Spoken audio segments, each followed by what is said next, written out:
Young boy dies from illness. Discovers future in life review. Hey there, I'm Bill, and buckle up because we're time traveling to 1954, right in the heart of San Francisco, California. Picture this, 8.5 years old, life hits me with a curveball.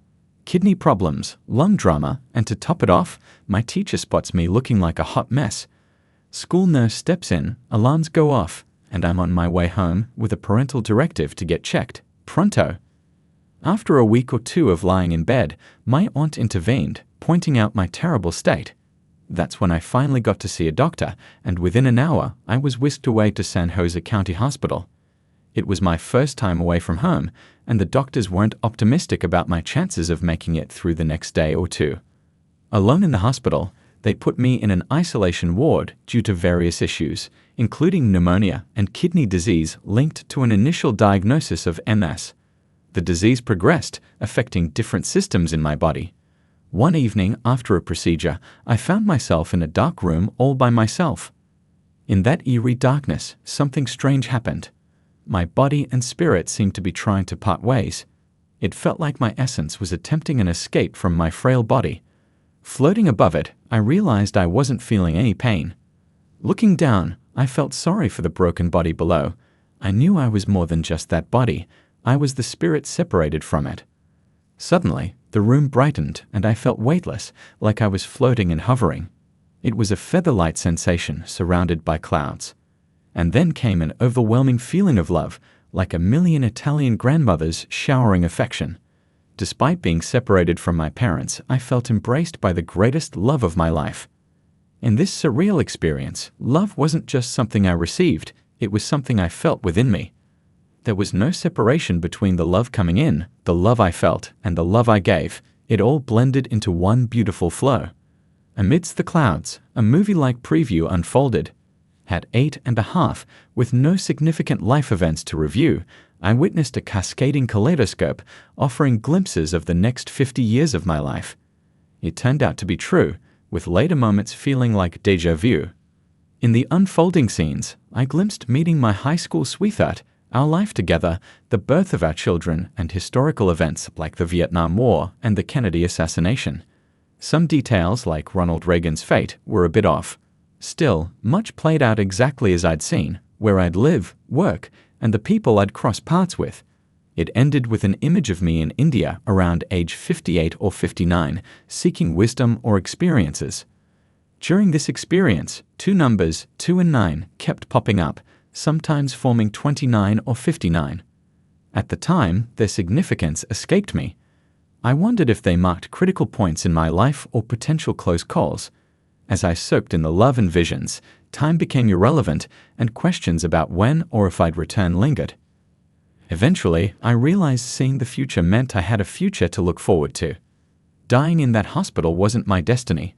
Oddly, despite the bliss, the idea of returning to my earthly life didn't excite me. Coming back into the body felt like descending from weightlessness to a heavy, burdensome form.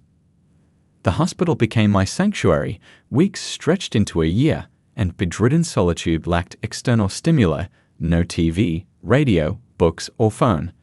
Visitors, like my mother and stepdad, came briefly on Sundays. While some might see this isolation as hardship, I considered it a profound gift. Alone, my mind became a playground for introspection and exploration. Without distractions, I crafted meditations, diving into my inner thoughts and feelings. Daily conversations with God and Jesus became a ritual in my mind. This year of seclusion turned out to be a blessing, allowing me to connect with my inner self and spirituality. Leaving the hospital, I sensed significant changes within. The experience left an indelible mark. Pondering the future, I mulled over the significance of the numbers 29 and 59, wondering if they held clues to my fate. Concerned about my health, I decided to adopt a vegetarian lifestyle and abstain from alcohol, drugs, caffeine, and nicotine. A week into returning home, an extraordinary incident unfolded. While sitting with my mother, we both heard a celestial choir, a symphony of feminine voices filling the house. Strangely, no devices were playing music. Even after searching the house and the neighborhood, we couldn't find the source. This ethereal experience deepened my sense that something profound awaited me, strengthening my commitment to personal transformation. The sound we heard had a consistent, penetrating surround sound that vibrated through our bodies. Despite our efforts, we couldn't trace its origin. My mother suggested it might be angels singing, encouraging us to embrace the moment. The next day, tragedy struck when my small dog was hit by a car. Badly injured and seemingly lifeless, I applied a visualization technique from my hospital days, infusing the dog with love and energy. Surprisingly, the dog miraculously revived, living for years after. My hospital experience taught me profound lessons. Firstly, we are loved more than we can fathom.